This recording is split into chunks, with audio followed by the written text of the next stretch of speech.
इस क्वेश्चन में हमें क्या बोला है, in figure BC is equal to AC। BC जो है ना साइड BC देखिए, ये है BC वाली साइड और AC वाली साइड कौन सी है, ये दोनों साइड जो है क्या है, इक्वल है। जब किसी ट्रायंगल में दो साइड इक्वल होती है ना, तो उन इक्वल साइड के सामने वाले जो एंगल होते हैं वो भी इक्वल होते हैं। जैसे कि BC के सामने हमें कौन सा एंगल दिख रहा है, एंगल A, ठीक है, यानी कि एंगल A, और AC के सामने कौन सा एंगल दिख रहा है, B। एरो से देखते हैं, AC के सामने एंगल B आ रहा है, तो एंगल A और एंगल B हमारे क्या रहेंगे, इक्वल रहेंगे। तो सबसे पहले हम यही करने वाले हैं, in triangle ABC BC is equal to AC, ये क्या है, गिवन है हमें,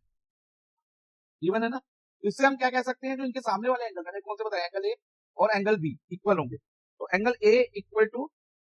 एंगल B, तो angle A equal to angle B हो गया। और रीजन हम क्या देंगे, angles opposite to equal sides of a triangle equal, और हम इन दोनों एंगल को हम x अज्यूम कर लेंगे, ये हमने एज्यूम किया है, तो इधर मैं लिख रहा हूँ लेट कर, angle A equal to angle B equal to angle x। अब ध्यान से समझना बच्चे, जैसे ये वाला एंगल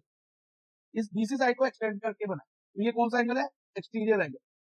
और एक्सटीरियर एंगल किसके इक्वल होता है, sum of interior opposite angle. Interior opposite कौन से होते हैं, जैसे इसके साथ वाला एंगल इंटीरियर में कौन सा, एंगल C, इसको छोड़ दो, इसको नहीं लेना, लीव इट। छोड़ के कौन से दो एंगल बनते हैं, एंगल A और एंगल B, एंगल A और एंगल B होते हैं, तो इसको छोड़ के, तो जो ACD होगा ना एक्सटीरियर एंगल, वो किसके इक्वल होगा, angle A plus angle B, इन दोनों के सम के इक्वल होगा। तो हम ये स्टेटमेंट अब लिखेंगे इधर कि exterior angle ACD is equal to angle A plus angle B, और रीजन देंगे एक्सटीरियर एंगल प्रॉपर्टी। अब ACD कितना है हमारा 124, और एंगल A कितना है, A और B इक्वल है, दोनों को हमने क्या माना है, x, तो एंगल A की जगह भी x आएगा और एंगल B की जगह भी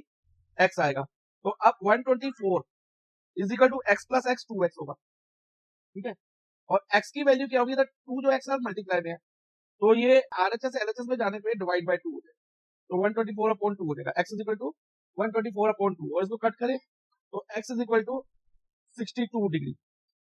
और यानी कि हमें एंगल ABC फाइंड करना था, और एंगल ABC कौन सा है, जो एंगल B की वैल्यू, क्योंकि जब भी हम एंगल को फुल लेंथ देते हैं ना,